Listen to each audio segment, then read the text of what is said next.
어머님 아까 저 사람이 말하는 거 들으셨죠? 저 너무 창피해서 못 살겠어요. 제가 왜 이런 취급을 당해야 하는 거죠? 중개인분이 왜 별말 안 했잖아. 어머님 아까 이 돈으로는 이런 데 밖에 못 산다라는 말 못 들으셨어요? 그건 저를 아니 저희를 무시한 거예요. 돈 없으니까 이런 데에서나 살라고요. 저 진짜 서러워서 못 살겠어요. 아가, 근데 그 말은 사실이잖니. 우리가 가지고 있는 돈은 이 정도가 전부고 이런 데서 사는 게 또 뭐가 어때서 그래. 돈 없어서 전세부터 시작하는 사람들도 많고 방 한 칸 원룸에서 시작하는 사람들도 있는데 이 정도면 감지덕지지. 어머님 무슨 말을 그렇게 하세요? 잘 알지도 못하시면서 제 친구들은 다 서울에 있는 신축 아파트에서 산단 말이에요. 제 주변엔 전세로 사는 애도 방 한 칸에 사는 애도 없어요. 네 친구들이 누군진 모르지만 잘 사나 보네. 하지만 우리는 아니잖니. 너하고 찬호도 나중에 돈 잘 모아서 그런 곳으로 이사 가면 되잖니. 어머님 좀 더 도움 주시면 안 돼요? 조금만 더 쓰시면 더 좋은 곳으로 갈 수 있을 것 같은데. 뭐라고? 우리도 이게 한계란다. 최대한 줄 수 있을 만큼 주는 거야. 이미 식장 비용하고 혼수 사는 것도 다 우리가 도와줬잖니. 저하고 찬호 씨가 무시당하면서 살길 원하시는 거죠? 됐어요. 무슨 말인지 정확히 알아들었어요. 찬호 씨랑 얘기해 볼게요. 이게 어떻게 된 일일까요? 지금 예비 며느리가 시어머니한테 더 좋은 집을 사달라며 조르고 있는데요. 오늘은 최명자님의 사연입니다. 어떤 내용의 이야기일지 바로 들어보도록 하겠습니다. 안녕하세요. 저는 부천에 살고 있는 69살 최명자라고 합니다.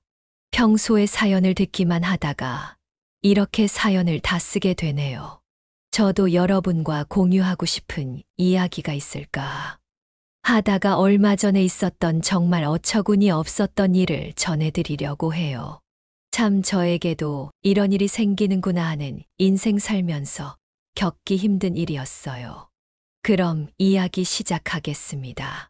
저는 참으로 평범한 인생을 살아온 것 같아요.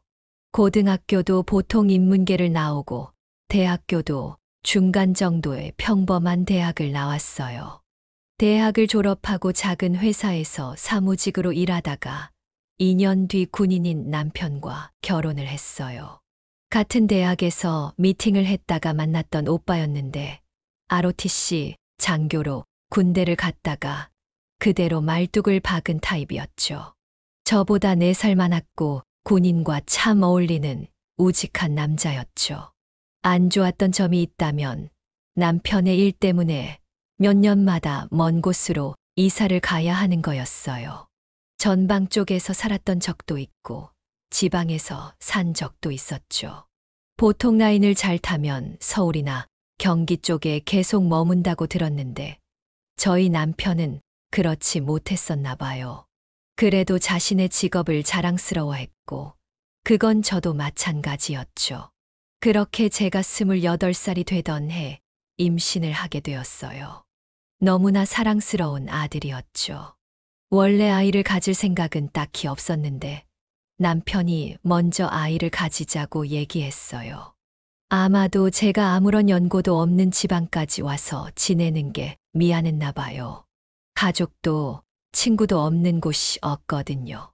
저는 혼자서도 잘 지내는 편이라 괜찮았는데 아이가 있는 것도 나쁘지 않다고 생각했어요. 덜 심심할 테니까요. 그래서 큰 마음의 준비 없이 낳은 아들이었어요.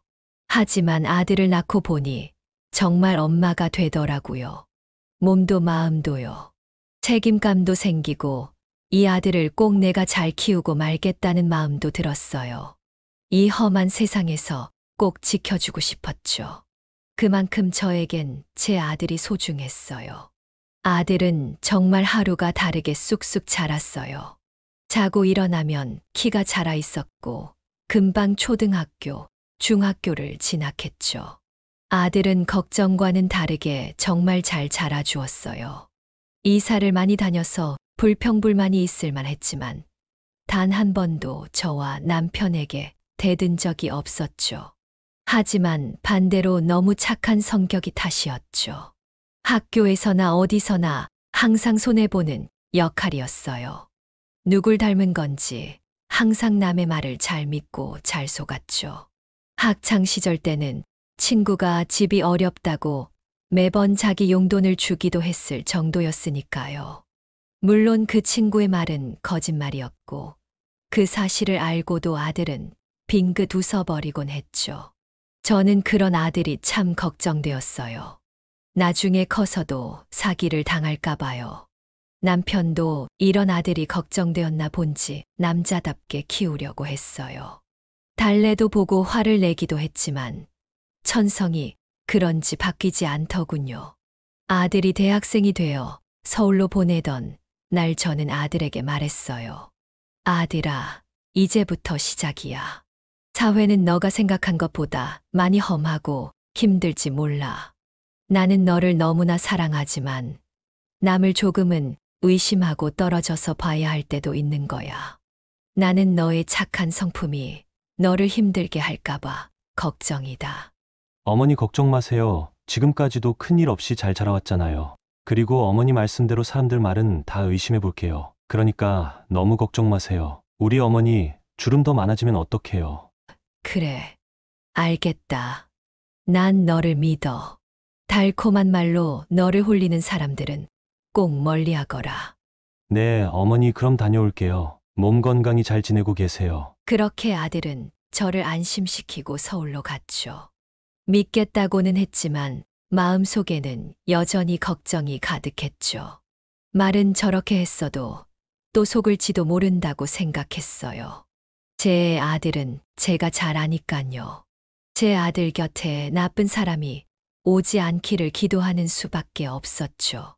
그래도 정말 천만다행으로 제 아들 주위엔 좋은 사람들만 있었죠. 몇몇 친구는 제 아들의 성격을 알고 저 대신 저의 역할을 해주었던 것 같더군요. 제 아들도 그 친구들에게 의지를 하고 있었고요. 나쁜 일이나 나쁜 사람들이 제 아들 곁에 오면 친구들이 잘 판단을 해서 의견을 전달해 주었다고 했어요. 아들도 그들을 믿었기에 말을 들었고 좋은 방향으로 이어진 거죠. 한 번은 그 친구들을 데리고 먼 지방까지 와서 제가 상다리 부러지게 음식을 차려 주었어요. 저는 그 친구들에게 너무 감사하다고 말했죠. 고맙다. 애들아, 이야기 많이 들었어.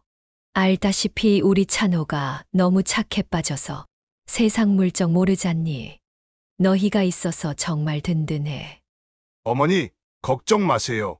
저희가 찬호 허튼 짓 안 당하게 옆에서 잘 있어 줄게요.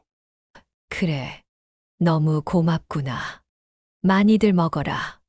아들은 몇 번 연애를 했던 것 같았어요. 누군지는 잘 몰랐지만 연애 사실을 저와 남편에게 속이지 않았고 헤어졌을 때도 연락을 주었어요. 만났던 분들도 귀엽고 괜찮은 아가씨들이라고 들었는데 성격 차이 때문에 헤어졌다고 하더군요. 그렇게 아들은 군대도 다녀오고 대학도 졸업을 했어요. 졸업 후에는 대학원에 진학을 해서 더 공부를 했고 졸업 후에는 큰 대기업 연구소 직원으로 취업을 했어요. 석사 학위를 따서 그런지 취업이 어렵진 않아 보였어요. 그리고 그 시기쯤 제 남편은 전역을 했어요. 꽤나 빠른 전역이었죠. 좀 더 있을 순 있었겠지만 남편은 더 이상 진급이 어렵다고 판단했어요. 그리곤 지금 사는 부천에 올라와서 작은 마트를 하나 차렸어요. 저도 남편의 일을 도왔고 생각보다 마트가 잘 되었어요. 자리를 잘 잡았거든요. 점점 마트는 커졌고 몇 년 만에 동네에서 사람들이 제일 많이 오는 마트가 되었어요. 주변에 대형 마트가 없는 점도 저희에겐 행운이었죠. 아들은 여전히 서울에서 혼자 살고 있었고 별 다른 소식이 없어 그냥 잘 살고 있다고 생각했죠. 무소식이 희소식이니까요. 그러던 어느 날 아들이 저에게 연락을 했어요. 어머니 오랜만이에요. 많이 바쁘시죠? 똑같지 뭐. 너는 어떠냐? 보내준 반찬은 아직 있고. 네, 너무 많이 주셔서 아직도 남아 있어요. 근데 무슨 일로 전화를 다 했니? 평소엔 바쁘다고 전화도 못 하던 애가. 사실 어머니한테 보여드리고 싶은 여자가 있어서요. 여자, 너 여자친구 있었니? 왜 말 안 했어?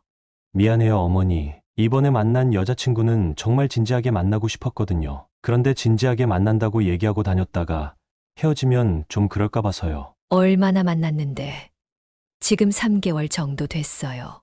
3개월? 결혼하려고 하는 건 아니지? 아니요, 결혼하고 싶어요. 만나자마자 느낌이 빡 왔어요. 이 사람이랑 결혼하고 싶다고요. 그래서 어머니, 아버지에게 보여드리고 싶어서 연락을 드린 거예요. 3개월은 너무 짧지 않니? 사람을 알려면 적어도 1년은 같이 지내봐야 하는데. 어머니, 저는 어머니를 너무 좋아하지만 그건 구시대적인 발상이에요. 제 주변 사람들 중에서도 짧게 연애하고 결혼하는 사람들 많아요. 지금도 잘 살고들 있고요. 그렇구나. 그래, 너가 사랑하는 사람이라고 하니 우리는 상관없다. 너희 둘이 좋아하는 게 중요하지. 고마워요. 어머니, 조만간 제가 데리고 갈게요. 분명 좋아하실 거예요. 그래. 너가 선택한 아이니깐. 우린 항상 너를 축복하고 있다는 걸 잊지 마렴. 네, 어머니. 그렇게 전화를 끊고 저는 기쁜 마음 반 걱정되는 마음 반이었어요. 정말 좋은 애였으면 좋겠다는 생각이 들었죠. 하지만 우리 아이가 사람을 잘 볼 줄 모르고 사람 말도 잘 믿으니 걱정이 되는 건 어쩔 수가 없었죠. 거기다 아들이 이렇게 일을 급히 추진하는 애가 아닌데 이렇게 빠르게 뭔가를 정하는 거라면 누군가 옆에서 부추기고 있을지도 모른다는 생각을 했어요. 더군다나 만약 데려오는 아이가 별로라면 어떻게 해야 할지도 고민이 됐어요. 남편은 누구든 축복해 주자고 말했고 저도 그러고 싶었지만 엄마 마음이라는 게 쉽지가 않더군요. 그렇게 아들과 약속한 날이 다가왔어요. 그날은 직원들에게 마트를 맡기고 동네에서 가장 좋은 횟집을 예약했죠. 저는 가기 전 마음을 다 잡고 누구든 이뻐해주고 칭찬만 하자고 생각했어요. 아들이 사랑하는 사람이니깐요. 하지만 그 다짐은 와르르 무너지고 말았어요. 처음 보는 만남 때부터 그 아이는 뭔가 이상했기 때문이었어요. 일단 약속에 30분이나 늦었는데도 사과는커녕 당당하게 들어왔어요. 먼 길 왔으니 늦은 건 이해할 수 있었어요. 하지만 그녀가 입은 옷부터 가방까지 모두 명품이었죠. 귀걸이와 반지도 반짝반짝했고 보기에는 수수하다기보다는 외향적인 것에 신경을 많이 쓰는 것처럼 보였어요. 첫 인상이 그렇게 좋지는 않았죠. 어머니, 안녕하세요. 말씀 많이 들었어요. 저는 강수연이라고 해요. 그래, 수지양. 말 편하게 해도 되지. 그럼요, 어머니. 저도 친구같이 편한 사이가 좋아요. 저는 그 말을 듣고 잠시 멈칫했어요. 친구 같은 사이라니요. 그게 나쁜 건 아니지만 처음 만났을 때 할 말은 아니라고 생각했어요. 그래, 수지야. 찬호랑 만난 지 3개월 지났다고 들었는데 수지도 찬호랑 결혼하고 싶은 마음은 같고. 물론이죠. 3개월이든 3년이든 시간은 중요하지 않다고 생각해요. 그리고 제가 결혼하자고 졸랐는걸요. 역시나였죠. 그 아이가 찬호에게 결혼하자고 압박을 주지 않았다면 아들은 절대로 이렇게 일찍 결혼을 확정할 아이가 아니었어요. 그래도 제 아들을 너무 좋아해 주는 것 같아 그건 좋아 보였죠. 수지는 무슨 일 하고 있니? 저요? 원래 카페 아르바이트를 하다가 지금은 아무것도 안 하고 있어요. 일은 왜 안 하고 있니? 어차피 찬호 씨가 돈을 많이 버니까 저는 내조에 힘쓰려고요. 저는 어려서부터 현모양처가 꿈이었거든요. 찬호 씨도 그러라고 했고요. 맞지? 맞아요, 어머니. 돈은 내가 벌어오면 되니깐요. 사실 제가 느낌이 안 좋았던 건 그때부터였어요. 물론 일을 하지 않아서가 아니었어요. 왠지 그녀의 명품 범벅이 된 모습을 보니 왠지 아들이 벌어온 돈을 흥청망청 쓸 것 같아서였어요. 저는 저의 느낌이 틀리길 바랬죠. 그래. 너희 둘이 합의를 한 거면 문제 없지. 어떻게 만나게 됐니? 제가 아르바이트하고 있는 카페에 찬호 씨가 손님으로 왔어요. 제가 너무 마음에 들어서 바로 번호를 물어본 거 있죠? 맞아, 그때 정말 웃겼어. 너가 갑작스레 와서 번호를 물어봤잖아. 나 진짜 당황했어. 보통 남자가 먼저 번호를 물어보지, 여자가 물어보지는 않잖아. 뭐 사랑의 방향이 따로 있나? 좋으면 물어보는 거지. 네 말이 맞아. 나는 이런 너가 좋아. 아들은 굉장히 그 아이에게 빠진 것처럼 보였어요. 그 아이가 하자는 대로 전부 하는 것 같았죠. 그 아이는 굉장히 자유분방하게 살아온 것 같았어요. 처음 보는 시어머니, 시아버지가 있는데도 굉장히 술을 많이 마시더라고요. 천천히 마시엄. 그러다 취하겠다. 괜찮아요. 어머님 저 술 잘 마시거든요. 어머님, 아버님도 얼른 드세요. 이런 날은 취해야죠. 남편은 불편한지 계속해서 헛기침을 하더군요. 부모님은 무슨 일을 하시니? 저희 부모님이요? 제가 어렸을 때 이혼하셔서 아버지는 소식을 모르고 어머니는 작은 가게에서 일하세요. 가게. 무슨 가게? 작은 술집인데요. 그게 그렇게 궁금하세요? 불편하다면 미안하다. 그냥 궁금해서 물어본 거야. 괜찮아요. 그럴 수도 있죠. 어머니 처음 만났는데 너무 질문만 하시는 거 아니에요? 궁금하시더라도 이제 만날 날이 많으니깐 조금 참아주세요. 그래. 미안하다. 내가 너무 질문만 했지. 어서 먹자. 식은땀이 나더군요. 예비 며느리를 보는 자리에서 이렇게 예비 며느리에게 창피를 당하다니요. 너무 부끄러워 당장 어디론가 숨고 싶더군요. 하지만 그보다 더 많은 느낌이 든 건 불안함이었어요. 촉이라는 게 있잖아요. 혼수부터 집까지 모두 저희가 감당해야 할 것 같더군요. 남편은 상 밑으로 손을 내밀어 제 손을 꼭 잡아주었어요. 그렇게 첫 만남은 끝이 났죠. 그렇게 아들의 결혼은 초고속으로 진행되었어요. 상견례는 따로 하지 않았죠. 아들의 말로는 그 여자아이가 원하지 않았다고 하더라고요. 저와 남편은 상관없다며 넘어갔죠. 아들과 예비 며느리는 결혼식장도 가장 빠르게 예약이 가능한 곳으로 잡았고 혼수도 미리 다 알아보았더군요. 물론 전부 아들과 저희 부부의 돈으로요. 그 아이는 모아둔 돈이 하나도 없었던 것 같았어요. 하지만 돈이 뭐가 중요하겠어요. 둘이 사랑한다는 게 중요하죠. 저와 남편은 물심양면으로 그들의 결혼을 도왔죠. 우리는 지금까지 모아둔 돈으로 아들의 집을 마련해 주기로 했어요. 서울에 있는 비싼 아파트는 못 해주겠지만 그래도 서울 근교에 있는 작은 평수의 아파트는 어떻게든 마련해 줄 수 있었거든요. 근데 중요한 건 아들의 반응이었어요. 보통 저희가 이렇게 도움을 주겠다고 하면 한사코 거절하던 아이였거든요. 어머니 집은 꼭 해주셔야 해요. 그렇게 집을 고민하는 이유가 있니? 전세로 시작해도 되잖아. 안 돼요. 전세는 무조건 집을 사야 해요. 집값이 많이 오르는데 전세로 살면 바보죠. 지금 사놓는 게 무조건 이득이에요. 제가 지금 모아둔 돈이 없어서 꼭 좀 부탁드려요. 모아둔 돈이 없다고. 지금 직장을 다닌 지 몇 년이나 됐는데 그 돈은 다 어딨니? 다 썼죠. 저 아직 젊잖아요. 여행 다니고 즐기는데 썼어요. 결혼하고 모으면 되니까 걱정하지 마세요. 저는 아들의 그런 모습이 낯설지 않았습니다. 꼭 거짓말을 하는 사람 같았죠. 하지만 캐묻지 않았습니다. 원래 집은 해주려고 했으니까요. 그래서 저는 집을 알아보라고 했죠. 그렇게 일주일이 지난 뒤 아들에게 전화가 왔어요. 어머니, 혹시 수연이랑 집 좀 보러 다녀주실 수 있으세요? 제가 일이 너무 바빠서 같이 다녀줄 수가 없네요. 수연이는 혼자 보러 가겠다고 했는데 미안해서요. 어머니가 이사 많이 다녀보셔서 집 보는 건 잘하시니까 부탁 좀 드릴게요. 저는 선뜻 알겠다고 대답하지는 못했지만 결국 승낙을 했습니다. 아들 집이니까 제가 봐주는 게 맞다고 생각했죠. 남편도 배려해줘서 일도 빠질 수 있었고요. 그렇게 집을 보러 가는 날이 되었습니다. 역 앞에서 보자고 했는데 약속 시간이 20분이나 지났는데도 아직 오질 않았더군요.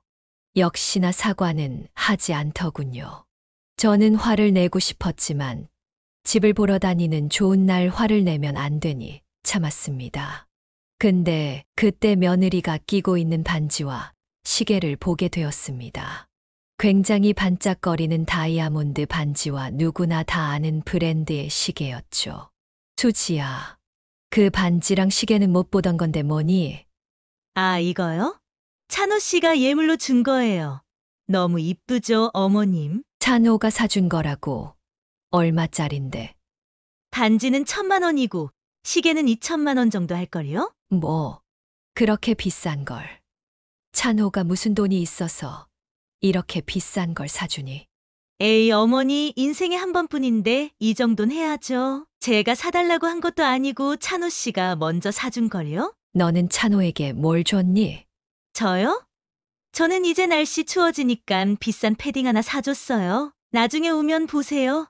진짜 잘 어울려요. 저는 너무 충격을 받았습니다.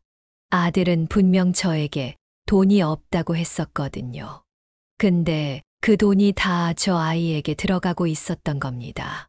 반지와 시계뿐만 아니라 몸 전체가 명품으로 뒤덮여 있었죠. 저는 더 이상 참지 못하고 말을 꺼냈습니다. 말해야 할 건 해야 하니까요. 너무 돈을 펑펑 쓰고 있는 거 아니니? 벌써부터 이렇게 흥청망청 쓰면 저금은 언제 하려고 그래? 에이, 어머니, 이것도 투자예요, 투자? 이 가방 보이시죠? 이것도 최근에 산 건데 진짜 싸게 샀어요. 조금 지나면 다 품절돼서 사고 싶어도 못 사거든요. 그럼 몇 년 뒤에 되팔면 훨씬 비싸게 팔 수 있어요. 그리고 찬호 씨한테 어울리는 여자가 되려면 이 정도는 해줘야죠. 안 그래요? 그래도 사정에 맞췄어야지. 너가 버는 게 아니라 찬호가 버는 거잖니. 에이, 어머님, 이제 부부가 되면 하나인데요. 제 돈이 찬호 씨 돈이고 찬호 씨 돈이 제 돈인 거죠. 그리고 찬호 씨는 경제관념이 떨어져서 제가 경제권을 가지기로 했거든요. 걱정 마세요. 저희 돈 잘 모아서 부자 될게요. 어이가 없었습니다. 미래가 보이더군요. 예비 며느리가 경제권을 가지면 제 아들은 쥐꼬리만큼 용돈을 받아 쓸 거고 예비 며느리는 자기가 사고 싶은 것들 다 사고 즐길 것만 같았습니다. 저의 불안한 예감은 점점 맞아가고 있었죠. 점점 결혼을 허락한 것을 후회하고 있었죠. 하지만 이제는 돌이키기엔 늦은 것 같았습니다. 이런 며느리라도 안고 가야겠다고 마음을 다짐하면서 집을 보러 갔죠. 우리는 미리 약속한 장소에 도착을 했고 부동산 중개인도 시간에 맞춰 저희를 기다리고 있었습니다. 첫 번째 집에 도착을 했고 나쁘지 않은 집이었습니다. 3층이었지만 남향이었고 크기도 신혼부부가 살기 적당한 크기였어요. 부동산 중개인도 그 집이 좋다며 저희에게 마구 설득을 하기 시작했죠. 이런 집 없어요. 신혼부부 살기에는 딱 좋죠. 햇빛 좋지. 역 가깝지. 주차 공간 넓지. 이 아파트에서 딱 하나 남았어요. 이번 기회 놓치시면 금방 나갈 거예요. 나도 좋은 것 같은데 넌 어떠니? 너무 낡은 거 아니에요? 적어도 10년은 되어 보이는데 이런 데서 어떻게 살아요? 벌레도 나올 것 같은데. 아까 앞에 보니까 가로등도 오래돼서 너무 어둡고요. 저는 밝은 데 아니면 무서워서 잘 못 살아요. 다른 데 가요, 어머님. 저와 부동산 중개인은 어이없는 표정으로 그 아이를 쳐다보았습니다. 하지만 별 수 있나요? 거기 사는 사람은 제가 아니라 아들과 며느리인데 살 사람이 싫다고 하니까요. 그래서 저희는 어쩔 수 없이 다른 집을 보러 갔죠. 그 곳도 나쁘지 않았어요. 아까보다는 좁았지만 그래도 아담하고 이쁜 집이었죠. 전 집과 다르게 준신축이기도 했고요. 하지만 역시나 예비 며느리는 여기도 마음에 들어하지 않았어요. 이런 데서 어떻게 살아요? 너무 좁잖아요. 나중에 아이 낳으면 아기 돌아다닐 곳도 없겠어요. 옷방도 만들어야 하는데 방도 2개밖에 없고요. 여기도 안 되겠어요. 다른 곳 보러 가요. 결국 우리는 오늘 보기로 한 마지막 집으로 향할 수밖에 없었어요. 근데 의외였어요. 마지막 집이 제일 좋았거든요. 크기도 보았던 두 집보다 넓었고 준신축이었어요. 이거라면 분명 예비 며느리도 좋아할 거라고 생각했어요. 저는 당연히 여기는 좋아할 거라 생각하고 집안 여기저기를 둘러보고 있었죠. 하지만 저의 예상은 빗나갔습니다. 여기도 안 되겠어요. 진짜 마음에 드는 집이 없네요. 이번엔 뭐가 문제니 애야. 여기는 아까 두 집보다 넓고 오래되지도 않았는데. 어머니, 베란다 보세요. 베란다가 왜? 풍경 보시라고요. 앞이 바로 아파트잖아요. 여기서 어떻게 살아요? 집에 들어왔을 때 가리는 것 없이 쫙 펼쳐져야죠. 집 올 때마다 갑갑해서 여기서는 못 살아요. 이해하시죠? 저는 어이가 없어서 말이 턱 막혔어요. 부동산 중개인도 어이가 없는 듯 했죠. 예비 며느리는 다른 집을 부동산 중개인에게 요구했어요. 하지만 부동산 중개인은 말한 가격으로는 이 정도가 마지노선이라고 말하며 거절했죠. 예비 며느리는 그 말에 짜증을 내며 밖으로 나갔어요. 저는 나가는 예비 며느리를 따라갔죠. 근데 예비 며느리가 갑자기 구석에 앉아 울기 시작했어요. 저는 너무 당황해서 어찌할 줄을 몰랐죠. 그래서 예비 며느리한테 가서 왜 우냐고 물었어요. 아가, 갑자기 왜 우는 거야? 어머님, 아까 저 사람이 말하는 거 들으셨죠? 저 너무 창피해서 못 살겠어요. 제가 왜 이런 취급을 당해야 하는 거죠? 중개인분이 왜? 별말 안 했잖아. 어머님, 아까 이 돈으로는 이런 데 밖에 못 산다라는 말 못 들으셨어요? 그건 저희를 무시한 거예요. 돈 없으니까 이런 데에서나 살라고요. 저 진짜 서러워서 못 살겠어요. 아가, 근데 그 말은 사실이잖니. 우리가 가지고 있는 돈은 이 정도가 전부고 이런 데서 사는 게 또 뭐가 어때서 그래. 돈 없어서 전세부터 시작하는 사람들도 많고 방 한 칸 원룸에서 시작하는 사람들도 있는데 이 정도면 감지덕지지. 어머님, 무슨 말을 그렇게 하세요? 잘 알지도 못하시면서 제 친구들은 다 서울에 있는 신축 아파트에서 산단 말이에요. 제 주변엔 전세로 사는 애도 방 한 칸에 사는 애도 없어요. 네 친구들이 누군진 모르지만 잘 사나 보네. 하지만 우리는 아니잖니. 너하고 찬호도 나중에 돈 잘 모아서 그런 곳으로 이사 가면 되잖니. 어머님, 좀 더 도움 주시면 안 돼요? 조금만 더 쓰시면 더 좋은 곳으로 갈 수 있을 것 같은데. 뭐라고? 우리도 이게 한계란다. 최대한 줄 수 있을 만큼 주는 거야. 이미 식장 비용하고 혼수 사는 것도 다 우리가 도와줬잖니. 저하고 찬호 씨가 무시당하면서 살길 원하시는 거죠? 됐어요. 무슨 말인지 정확히 알아들었어요. 찬호 씨랑 얘기해 볼게요. 예비 며느리는 그 말을 하고는 벌떡 일어서서 빠르게 걸어가기 시작했어요. 저는 어처구니가 없었죠. 결국 저는 종종걸음으로 달려가 간신히 따라잡을 수 있었어요. 그렇게 저는 지하철을 타러 내려갔고 그 아이는 택시를 타고 간다며 휴대폰으로 택시를 잡았죠. 저는 이 상황이 너무 화가 났어요.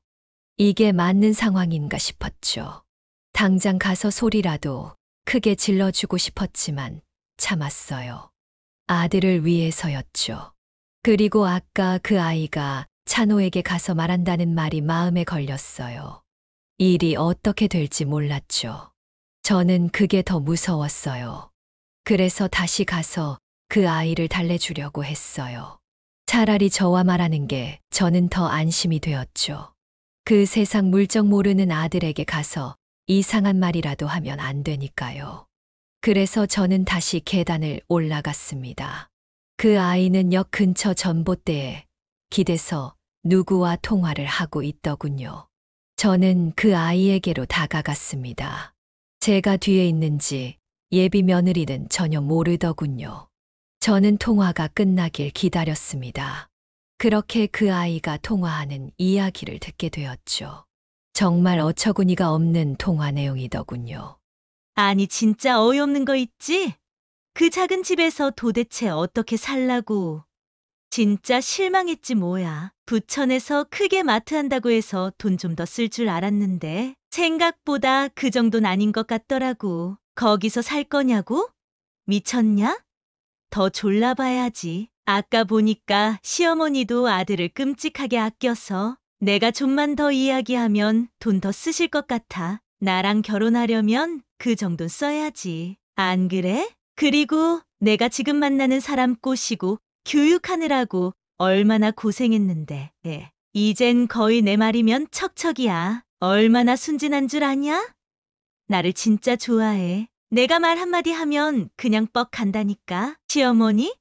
시어머니도 나한테 뭘 할 수 있겠어. 어쨌든 나 이제 곧 택시 오니까 끊어. 이제 나도 취집 성공했다. 지긋지긋한 인생 이제 피게 생겼네. 그래, 네 말이 맞아. 이 정도가 어디야. 일 안 하고 평생 놀고 먹을 수 있으면 됐지. 그 아이는 전화를 끊었어요. 저도 모르게 통화 처음부터 그 전화를 몰래 녹음을 했죠. 저는 이게 정말 제가 실제로 들은 말인지 헷갈리더군요. 어떻게 저런 말을 할 수가 있는 거죠? 저는 당황해서 무슨 말을 어떻게 해야 할지 모르겠더라고요. 너무 어지러워서 몸을 휘청하다가 넘어지고 말았죠. 예비 며느리는 도착한 택시를 타고 가버리더군요. 이게 꿈인지 현실인지 몇 번이고 다시 확인했습니다. 집에 가는 길에 이어폰을 끼고 그 통화 내용을 다시 들으니 현실이 맞았습니다.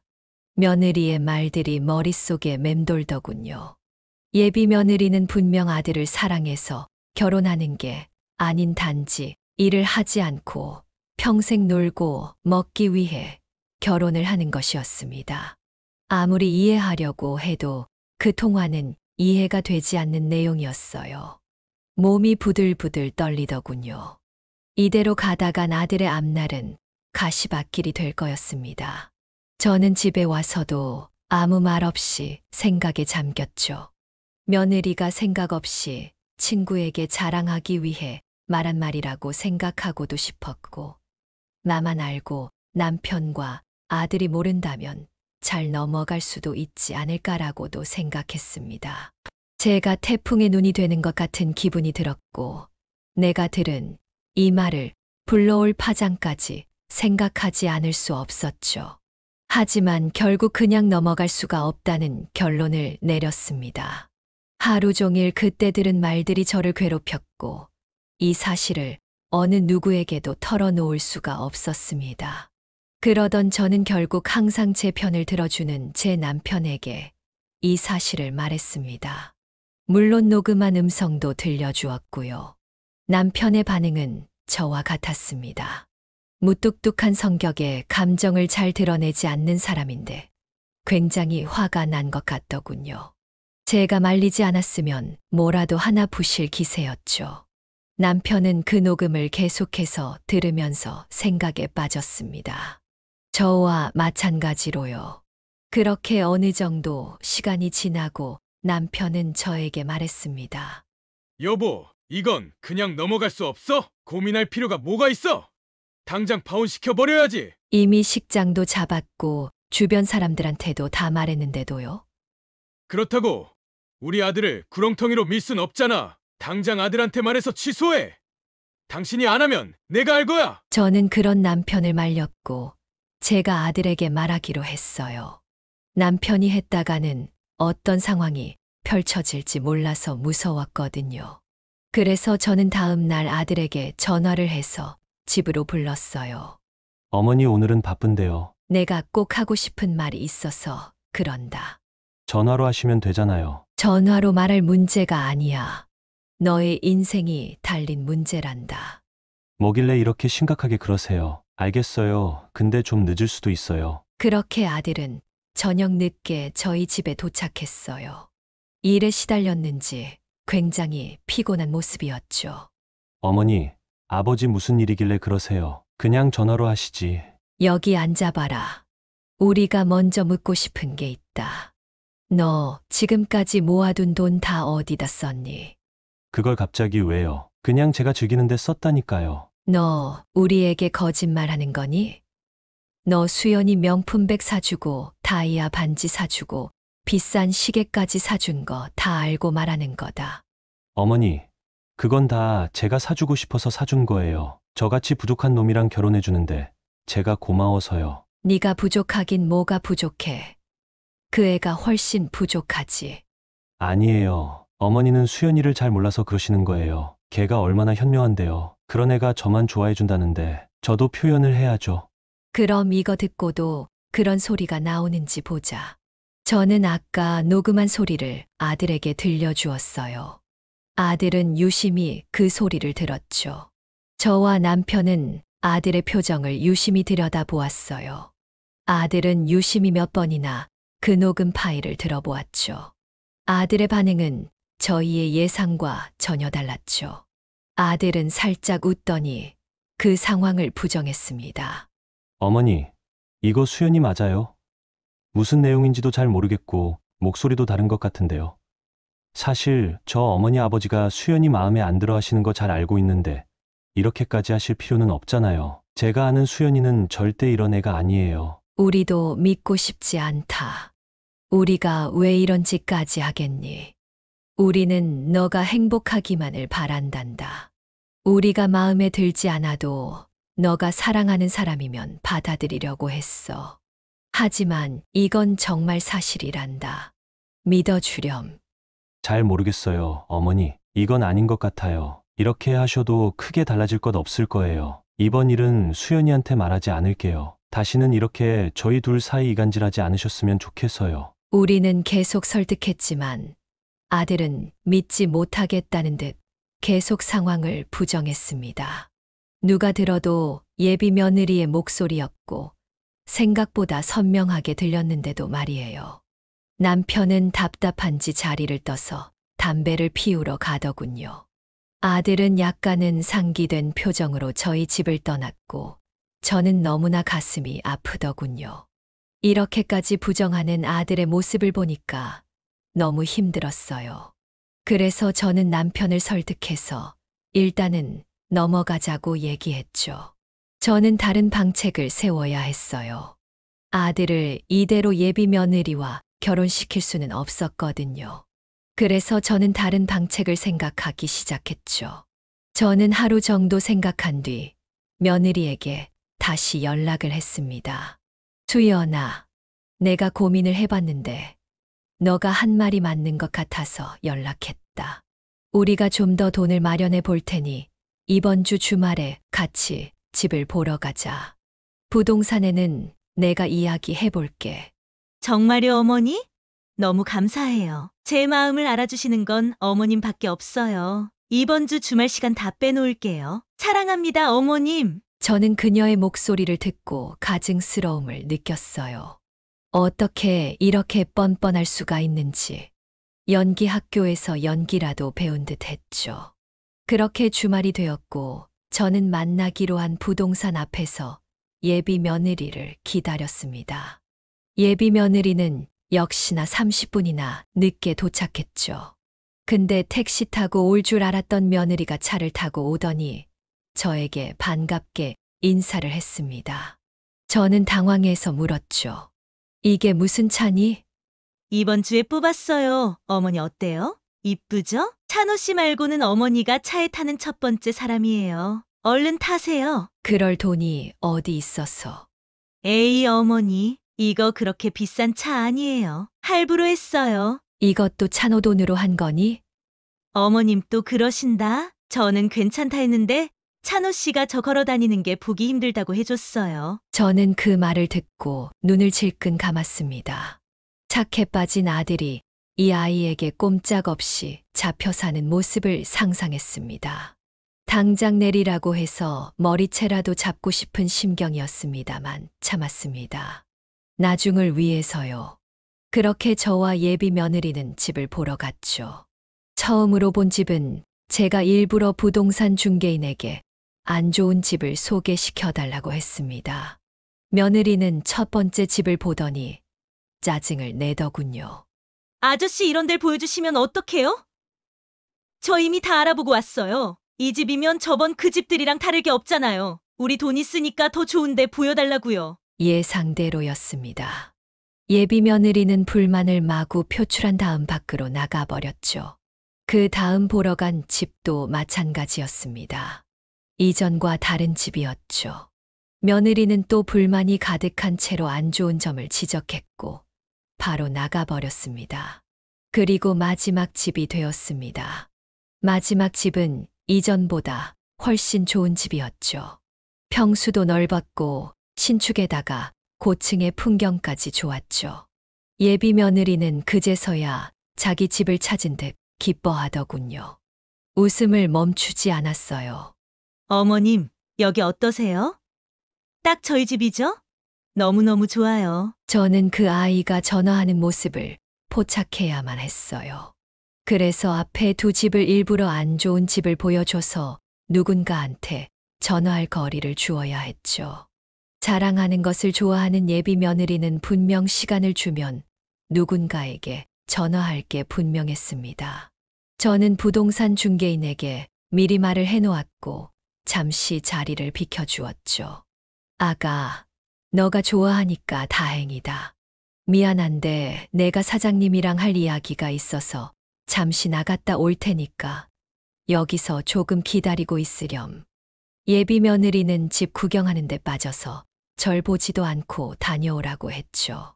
저는 부동산 중개인과 자리를 뜨는 척 했습니다.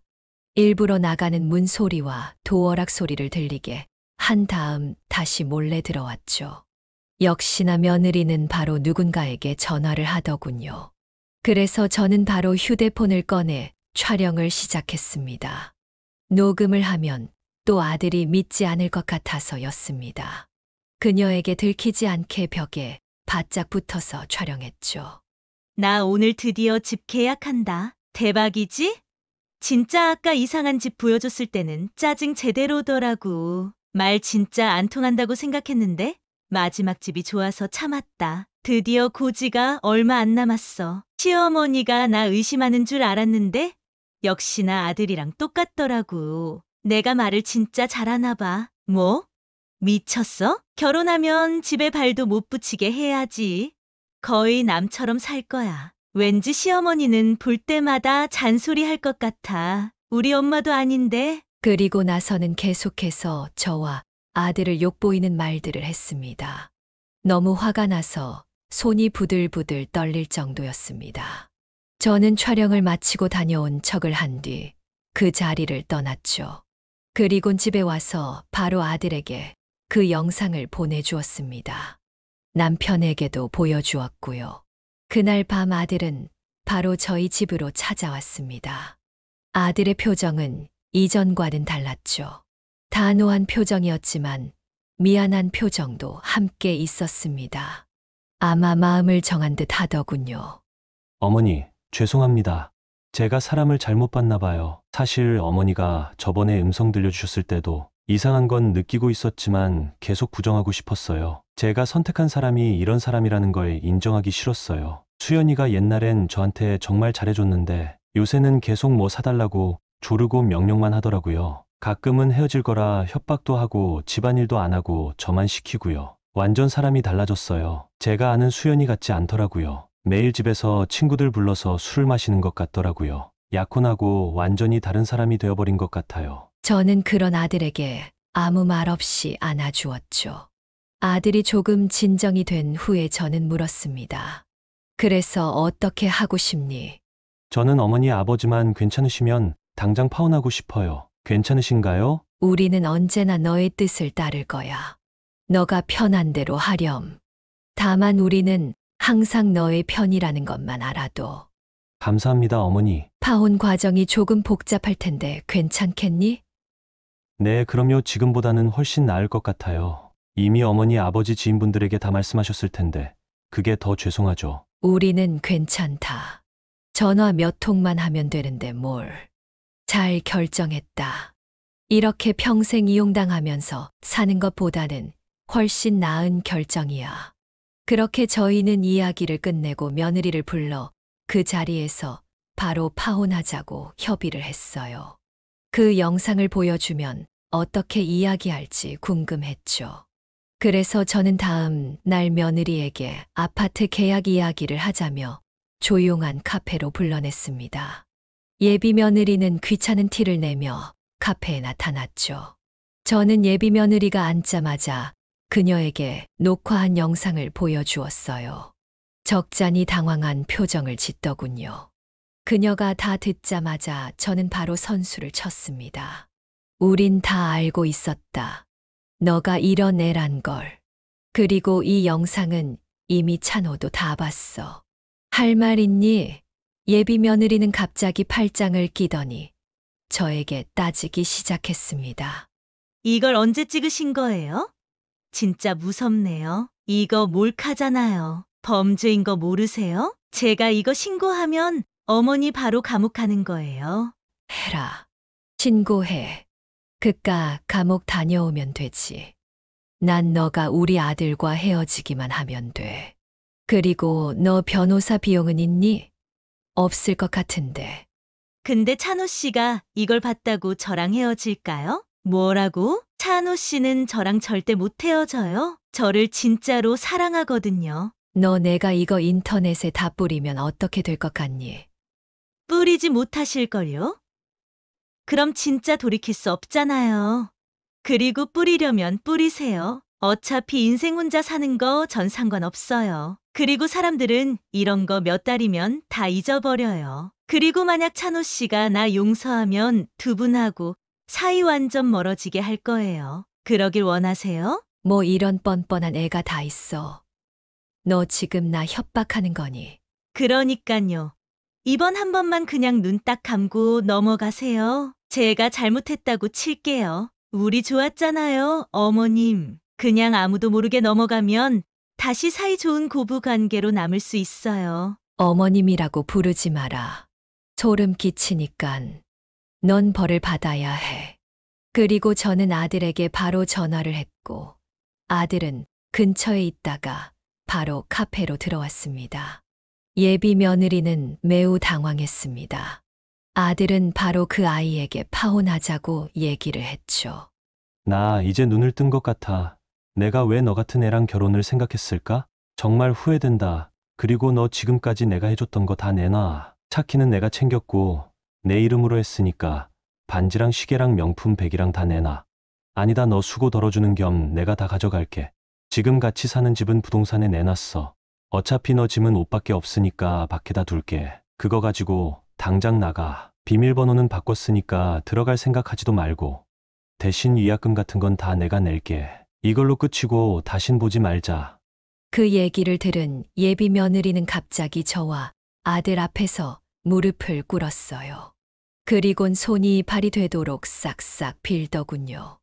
어쩜 이렇게 태도가 동전 뒤집듯이 바뀌는지 기가 찼습니다. 우리는 바로 자리를 떴습니다. 사람들이 좀 있는데도 부끄러운 줄 모르고 아들의 바짓가랑이를 잡으며 울고불고 매달리더군요.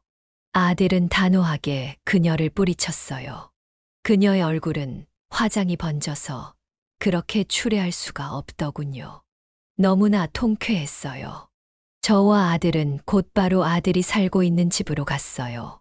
그리고 그녀의 옷과 물건들을 정리했고 집 밖에다 두었죠. 물론 문은 걸어 잠그고요. 그녀는 정말 끈질겼습니다. 며칠 내내 저와 아들에게 미안하단 문자와 전화를 했죠. 저와 아들은 결국 그녀를 차단했습니다. 그리곤 저와 남편은 지인들에게 전화를 해서 파혼 이야기를 전했죠. 하지만 자세한 이야기를 하지는 않았습니다. 그 아이에 대한 마지막 예의였죠. 아들은 저와 남편에게 다시 한번 미안하다고 하더군요. 어머니, 아버지, 제가 잠시 정신이 어떻게 됐었나 봐요. 이렇게 고생시켜드려서 죄송해요. 제가 너무 아둔해서 이런 일이 발생했네요. 괜찮다. 아들아, 누구나 그럴 수 있는 거야. 저렇게 연기를 잘하면 나라도 속을 거다. 지금이라도 바로 잡았으니 됐다. 이제 나빴던 과거는 잊고 좋은 일만 있을 미래를 살아가면 되는 거야. 아들은 그제서야 마음의 짐을 좀 내려놓은 듯 저희 품에 안겨 울었습니다. 근데 어이없는 건 몇 주 후의 일이었습니다. 저와 남편이 일하고 있는 마트에 누군가 찾아온 것이었죠. 바로 예비 며느리의 어머니였죠. 굉장히 오만불손한 사람이었습니다. 몸에서는 술 냄새가 났고 화장을 짙게 한 채로 담배를 피더군요. 굉장히 비호감이었어요. 마치 술집에서 일하는 사람인 것 같았죠. 그 사람은 저희에게 합의금을 내놓으라고 따지기 시작했어요. 딸은 결혼한다고 일도 그만두었는데 어떻게 보상할 거냐고 했습니다. 더군다나 딸이 지금 마음의 상처를 얻어 병원에 입원해 있다면서 치료비와 합의금으로 2억을 달라고 하더군요. 저와 남편은 그 말을 듣고 어처구니가 없었습니다. 무시하려고 했지만 동네 사람들이 다 듣게 고래고래 소리를 치더군요. 저희는 결국 경찰을 불러 그녀를 쫓아냈습니다. 참 무력해 보이더군요. 그 여자는 며칠 내내 저희를 괴롭혔지만 그때마다 저희는 무관심으로 일관하고 경찰을 통해 일을 해결했어요. 그러다 보니 오지 않더군요. 예비 며느리였던 그 아이의 어머니를 보니 있던 정 마저 다 떨어지는 듯한 기분이었죠. 그렇게 저희 부부와 아들에게 있었던 이상한 약혼은 일단락되었습니다. 가끔 그녀가 생각이 납니다. 지금은 어떻게 살고 있을지, 다른 남자를 물어서 또 괴롭게 하고 있는 건 아닌지 말이에요. 저희가 그렇게 호되게 혼을 내줬는데 정신을 좀 차리고 올바르게 살아갔으면 하는데 그러기는 힘들겠죠. 아들은 현재 아름답고 현명한 아가씨를 만나 행복한 결혼 생활을 하고 있답니다. 이쁜 딸도 낳았고요. 저와 남편도 손주 보는 맛에 행복한 하루하루를 보내고 있습니다. 아들과 결혼한 며느리가 너무 현명한 사람이라 지금은 아들에 대한 걱정도 좀 덜었습니다. 아들은 무슨 일이 있을 때마다 누가 자신한테 이유 없이 친절하게 굴 때마다 아내에게 전부 말한다고 하더라고요. 그래서 지금까지는 아무 탈 없이 잘 지내고 있어요. 이제 너와 남편도 아들 걱정은 덜하고 우리들 할 일 하면서 행복하게 살고 있죠. 만약 제가 그때 그 아이가 하는 통화를 듣지 못했다면 어떻게 됐을까요? 그렇게 생각하니 정말 끔찍하네요. 물론 세상에 이런 일을 겪는 사람은 많지 않겠죠. 하지만 반대로 누구에게나 일어날 수 있는 일이라고 생각해요. 한 사람이 한 가정을 무너지게 할 수도 있다는 걸 이번에 깨달았습니다. 여러분은 제 상황이었다면 혹시 어떻게 하셨을까요? 저는 제 방식이 있었지만 여러분의 방식은 어떠한지 궁금하네요. 여러 의견과 조언 남겨주시면 감사하겠습니다. 여러분은 저와 같은 일 당하지 않고 평탄하게 사셨으면 좋겠네요. 제 이야기는 여기까지입니다. 지금까지 제 이야기를 들어주셔서 감사합니다. 네, 오늘 이야기는 어떠셨나요? 오늘 이야기를 듣고 어떻게 생각하시는지 어머님, 아버님의 생각을 댓글로 공유해주세요. 저는 또 다른 사연으로 찾아뵙겠습니다. 벌써 구독자 2,000명이 다 되어가네요. 구독해주신 분들 너무 감사드려요. 좋아요, 구독, 알람 설정을 통해 앞으로도 따뜻한 정을 나눌 수 있게 함께 해주세요. 어머님, 아버님의 삶의 지혜와 경험을 나눌 수 있는 통로가 되겠습니다. 오늘도 인생을 바꾸는 관점을 통해 사연을 들어주셔서 감사합니다.